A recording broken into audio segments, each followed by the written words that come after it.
One of the big topics of conversation right now in the wake of E3 2018's coming and going is Sony locking down Fortnite accounts. Their tight grip on crossplay has been a hot topic of debate as it is, but this time it's not even just about that. With the recent launch of Fortnite on Switch, players soon discovered that if they ever used their Epic Games account to play Fortnite on PlayStation 4, that account cannot be used on Switch or Xbox One. It will still work on PC and mobile, but PS4 players who were looking forward to taking Fortnite on the go with proper buttons and joysticks via the Switch version found themselves woefully disappointed, especially since Sony didn't warn consumers about these ramifications. There is no way to reverse this either. The second you log into Fortnite PS4 is the second your Epic Games account becomes unusable on other competing consoles. Your account is stuck that way indefinitely or until Sony decides to flip a switch. Keep in mind that progress in Fortnite is tied to your account, so with Sony locking down accounts that have accessed PlayStation 4, the only way for these players to play the game on other consoles is by creating a new account, losing all progress, and starting over again. Sony is essentially holding Epic Games accounts hostage so that players who do decide to play Fortnite on competing platforms will have to do so at a steep price. Forget crossplay for a moment. What's pissing off so many people right now is that Sony would stoop so low as to deny third-party cross-saves, permanently infect players' accounts without notice, and keep any Fortnite players who dared log into PS4 trapped. Now, it's seemingly not just players who are frustrated by this recent debacle. Turns out that ex-president of Sony Online Entertainment John Smedley, who held the position from 2010 to 2015, had something to say about this too. If you go to his Twitter page, you'll find the following tweet linking to Greg Miller's video discussing the issue that he posted on his channel Kinda Funny Games, while stating, quote, "If we keep the pressure up, this problem goes away." Yup, an ex-Sony president is straight up calling out his former employer and encouraging people to stand up against this. John also took it a step further by providing some insight regarding what led Sony to make such a ludicrous anti-consumer decision. He stated, quote, "By the way, when I was at Sony, the stated reason internally for this was money. They didn't like someone buying something on an Xbox and it being used on a PlayStation. Simple as that. Dumb reason, but there it is." So I guess what he's referring to is the fact that whenever you purchase something on Fortnite, the console maker gets a cut of that money. So PlayStation doesn't like this idea of somebody purchasing some cosmetics on Xbox and then taking that account and bringing it to PlayStation. Yeah, there you go, ladies and gentlemen. No matter what bullshit excuses Sony may give in regards to locking down not just crossplay but also third-party cross-saves, ultimately, it's about the money, about Sony not wanting to share their player base or about punishing those who take an interest in other platforms, all for financial gain.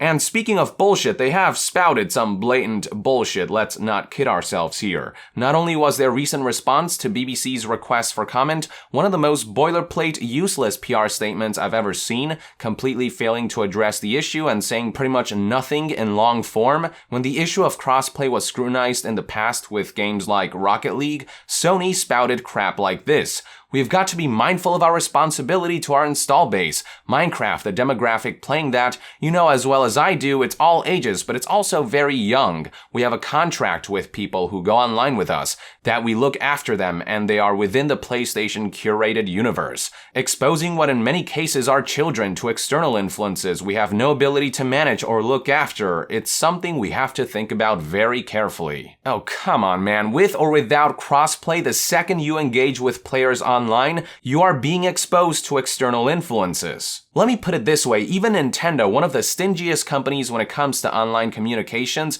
is allowing crossplay, and when Nintendo is ahead of you on this, you know you're doing something wrong.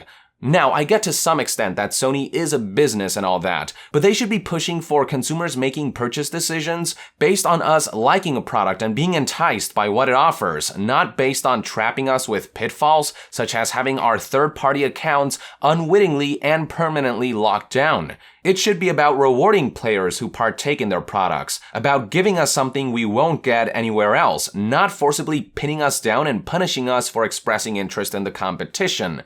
There's a clear line between operating as a business and just being flat out scummy, and in the case of locking down Fortnite accounts and their cross-save functionality, Sony crossed the line. I get that Sony wants to maintain dominance on the home console market, and there's nothing wrong with that goal.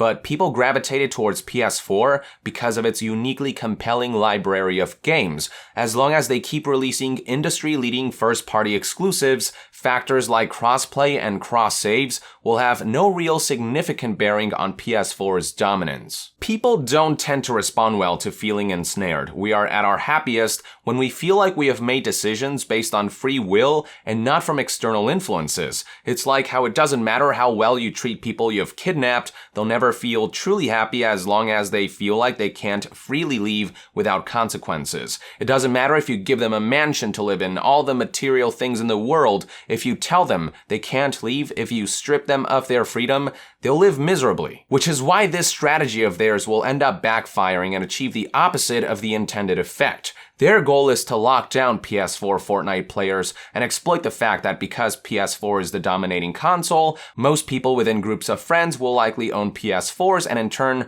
those few who don't own the console will have no choice but to buy one of those to play with their friends. But now that players know logging into PS4 will permanently neuter their Fortnite account and make it unusable on other consoles, they'll want to steer clear of the PS4 version. That's certainly been the case for me. I've been fortunate enough to never have linked my Epic Games account with Fortnite on PS4, so I can play the Switch version just fine. But knowing what I know now about what Sony will do to my Fortnite account, knowing I'd have to go through the hassle of making a new account and losing all my progress, the last thing I'll do is play this game on PS4. As for those who already logged into PS4, I'm already hearing rumblings of them having a separate account to play with friends across other platforms, and that clean, unrestricted, non-PS4 account may very well become their main one over time. This is all just such EA level of short-term thinking on Sony's part, and it's baffling to me and a lot of people. John Smedley is damn right when he says that it is about money, but even then,